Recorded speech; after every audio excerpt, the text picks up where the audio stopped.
Good day. After the video I posted yesterday on preparing tomatoes, I received a request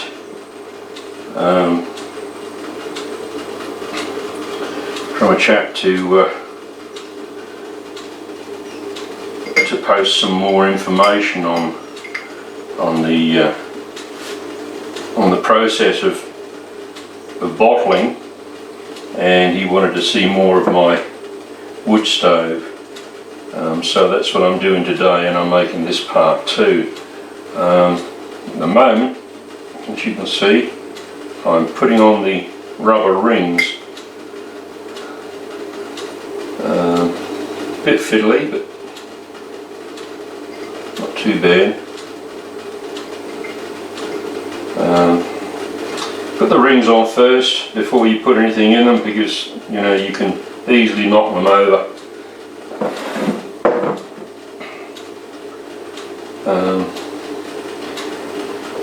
Just spread them with my fingers and put them on that way, and then try and straighten them up afterwards. They do get a bit of a twist in them, as you can imagine. I renew these rings. I use new rings each time I do bottling.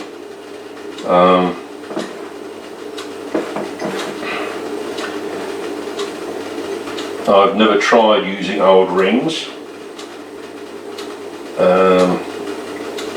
You could do, I suppose, and give it a go, see if they reseal. I don't see why they shouldn't do. I'm only saying this in case you can't get hold of new rings or you can't afford them. I don't think they're that expensive, but you know.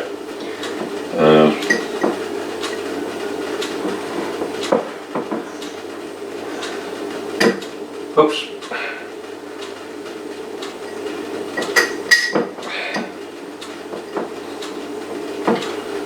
Okay.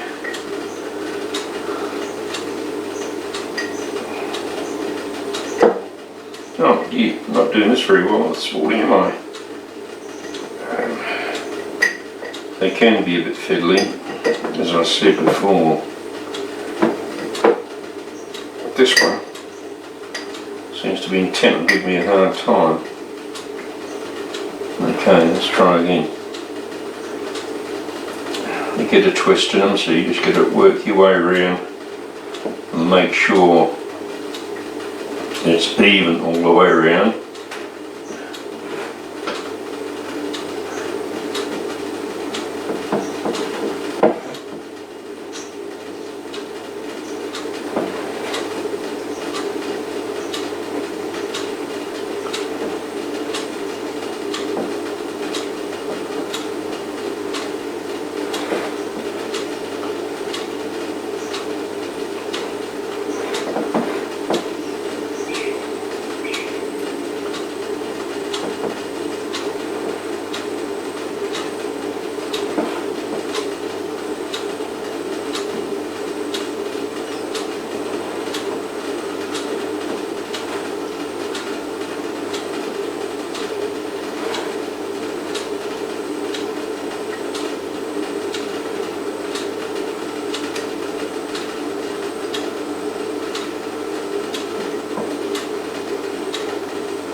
Okay, that seems okay.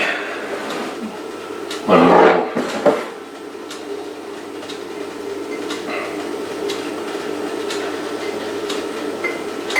I don't know an easier way of doing this.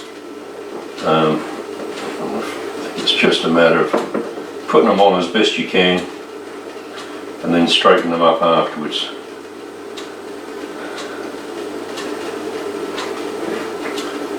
I don't think there's a particular tool for putting them on.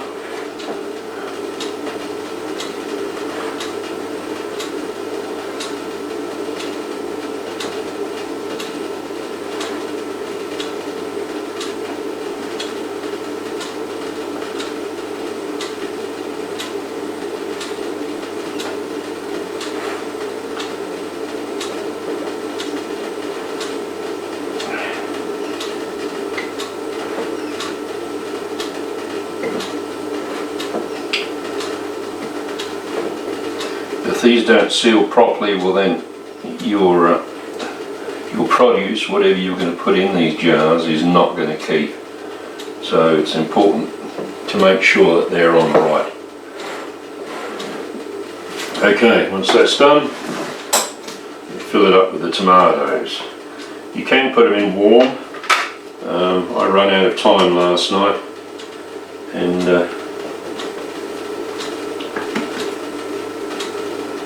so I'm putting them in this morning.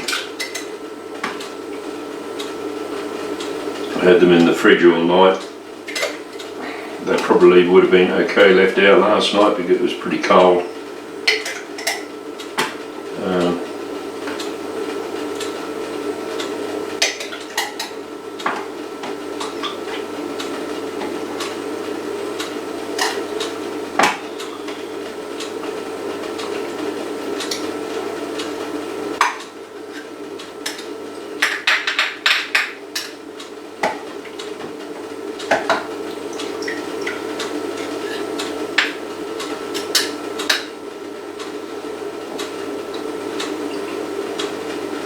Fill it up as much as I can, top it up with the juices.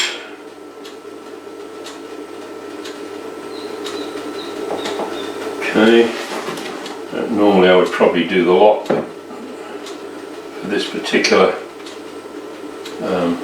video we'll do them one at a time. Get the lids, put them on carefully, make sure you get it straight.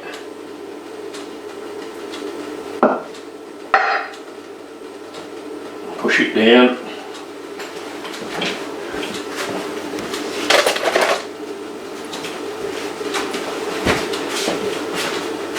Get these spring clamps. Put it smack in the middle of the jar lid. Push both sides down so they click under this lip. Click under this lip on the jar. And just check it, turn it round. If it all looks level, then that's fine, that's okay. Alright. Okay, the jars are filled. I put a tiny bit of water in the bottom of this Vacola because I've got it on the stove and I don't want it getting too hot without water in it. Some of the joints on these old ones are soldered and you don't want them leaking.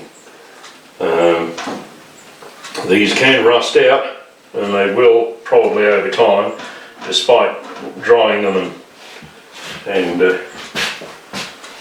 afterwards. And we'll talk about that in a minute. Right now, put these jars in there.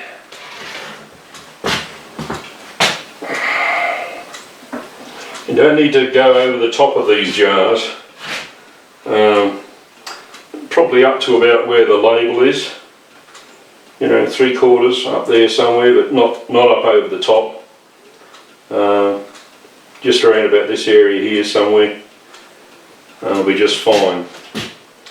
And this Vacola takes just the 4 jars.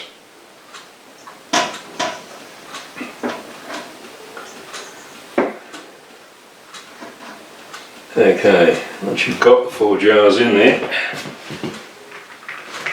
and you can add the water.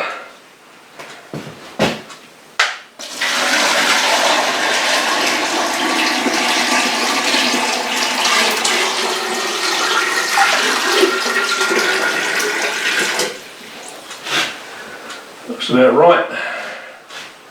Okay. Put the lid on.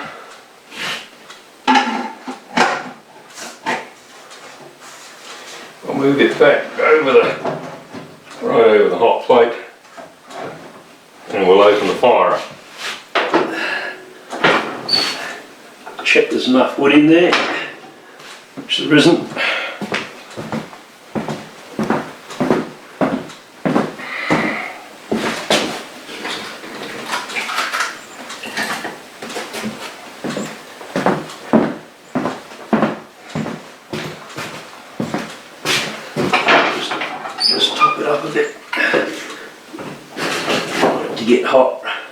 Doesn't have to get hot quickly, but it's probably a good idea to get it hot as quick as you can and get it up to that temperature, which, if you remember from the other video, I said was 92. And when it's at 92 with these jars, I'll leave it at 92 for an hour. So it'll be on here longer than an hour. It stays on there an hour after it's reached the temperature of 92.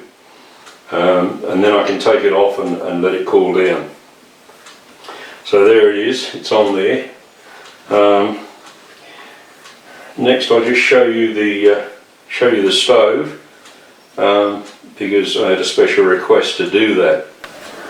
There's a close-up of the thermometer.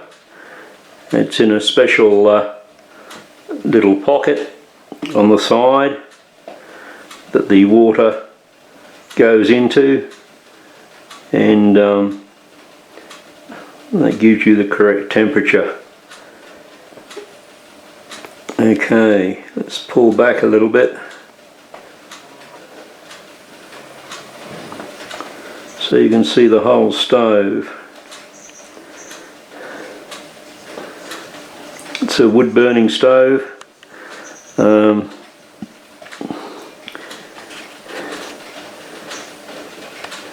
It has a gauge on the oven. It's not an old one. It's a new reproduction of an old stove. We have a shelf up the top.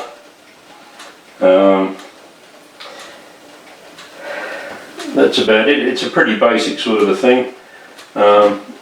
Up here is where I've got the tomatoes that I'm drying.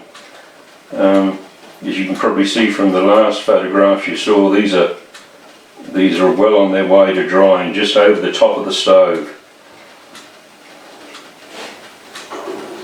And I'll put some more in there when I do some more picking. Okay.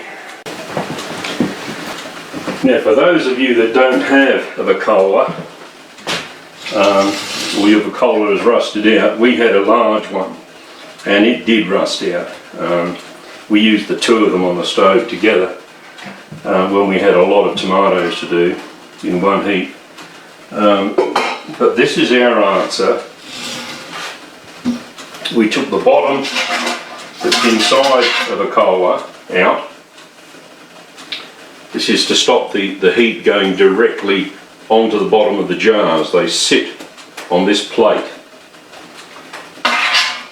And this is just an ordinary kettle or pot. And we put a bit of wire through the temperature gauge and we simply hang it inside like that. And that is now our new method of vacoling, if that's the term for it, of preserving tomatoes in jars. This one's stainless steel, so it won't be rusting out, and it's very large. It holds quite a few jars and tall jars too. So that's an answer if you don't have or can't find the proper Vacola container. It works just as well. You do have to obviously take the top off once in a while, take out the thermometer, read it, make sure what temperature it is, put it back in, put the top on. Whereas the other one, you simply just look at it from the outside. But really, considering that it does the job, it's no great hardship to do that. So anyway, that's just an idea for you if you don't have one. Okay, the temperature's now reached 92. So I've closed the fire down and I've set the alarm for 5 minutes, and I'll just keep checking it. So it's very time consuming, If it goes to 95, don't worry about it too much. Just take the top off the cola, close the fire down, and bring her back down again. But don't let it go too high. If it goes too high, there's a good chance that you may expand the stuff in the expand the tomatoes in the bottle and blow the tops, and you'll waste part of your produce. So do keep an eye on it. Don't let it get too high. I can see this one creeping up now as I look at it. Just as a matter of interest, you can see that the pocket that this sits in is open, obviously, to the rest of the water in the container. So you can take that as another benchmark. If you put too much water in there, it's going to overflow from that point. So just be mindful of that. Not too much water, but just right. No, certainly you can't go any higher than that without spilling it all over the stove. You see, this is creeping up now, getting up there towards 95. So I'm going to have to take the top off the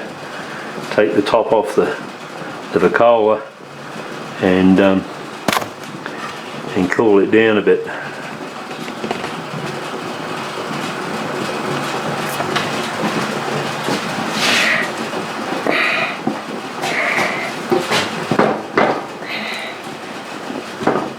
Yeah, it's stuck. Okay.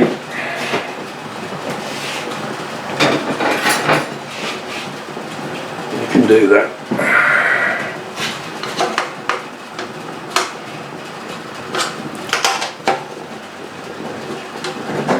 There we go.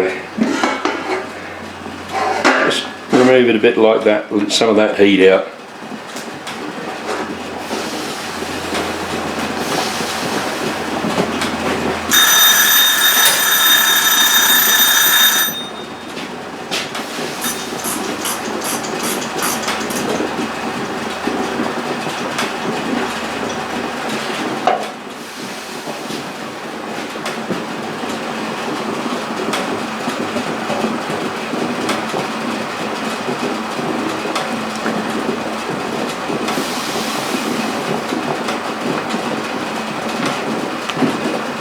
I'm just going to move the cola over.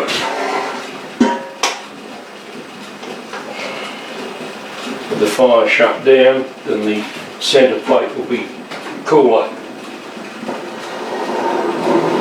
So just move it over there for a while.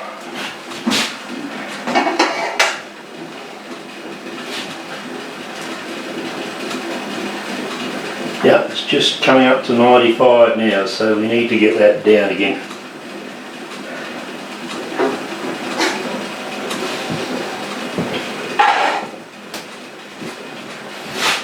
I'll just keep checking it.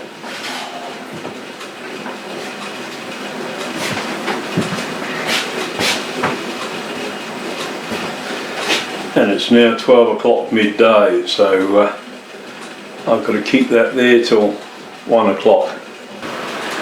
Okay, 5 minutes later we're back down to 92 degrees centigrade.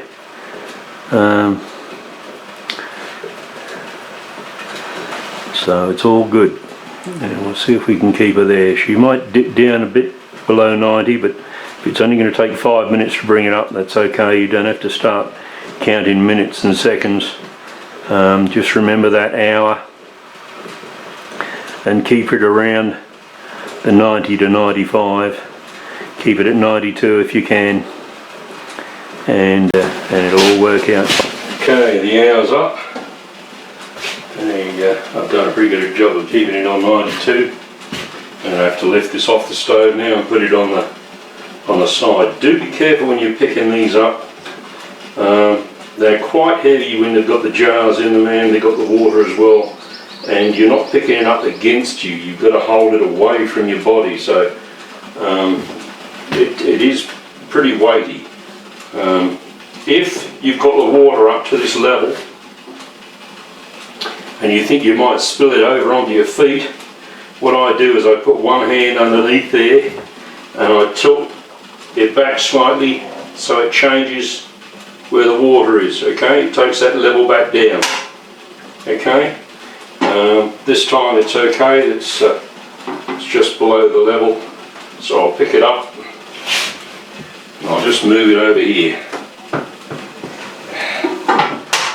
There we go. Take the top off. Put the top there to dry out.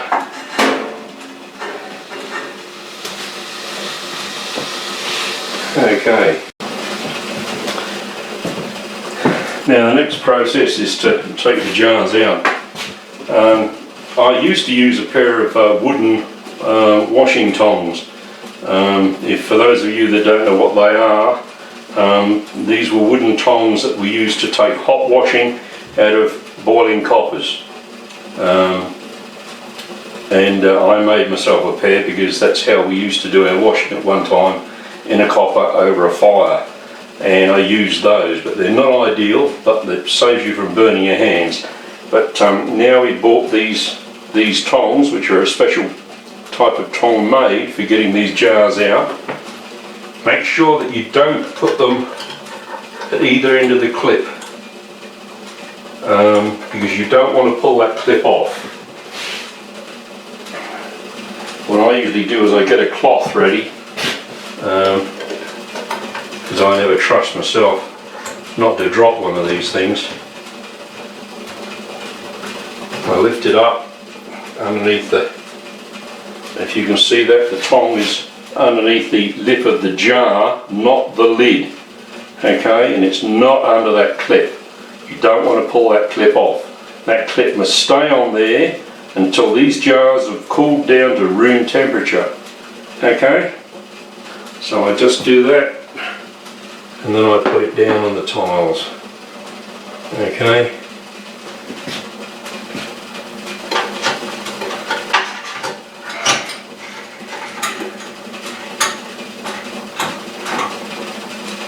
Another one.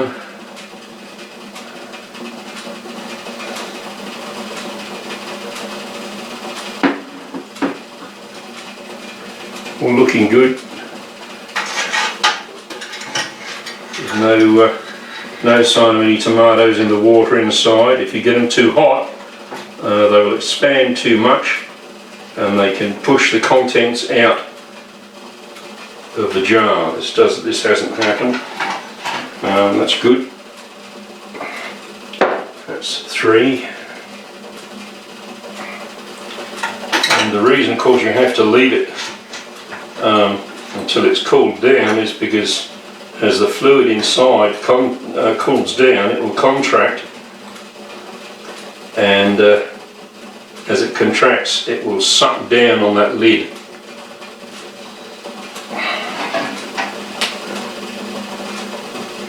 And seal it. Okay, there we are. All 4 out. I don't have any use for that hot water at the moment, so I'm going to remove the thermometer. And I've taken the plug out of the sink. Pour some hot water down there. It'll help clear any grease that might be in the sink pipes.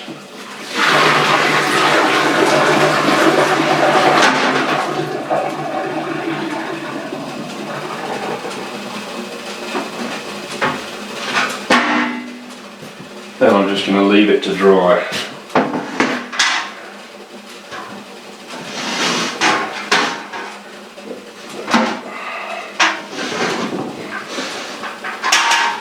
Pretty hot, so it'll dry fairly quickly. Okay, there it is, that's the process.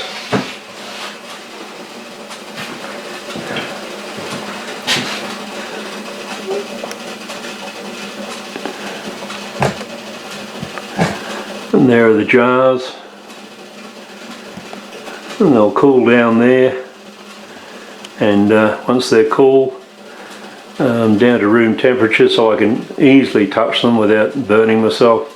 I'll take the clips off and put the jars away in the cupboard, and that's done.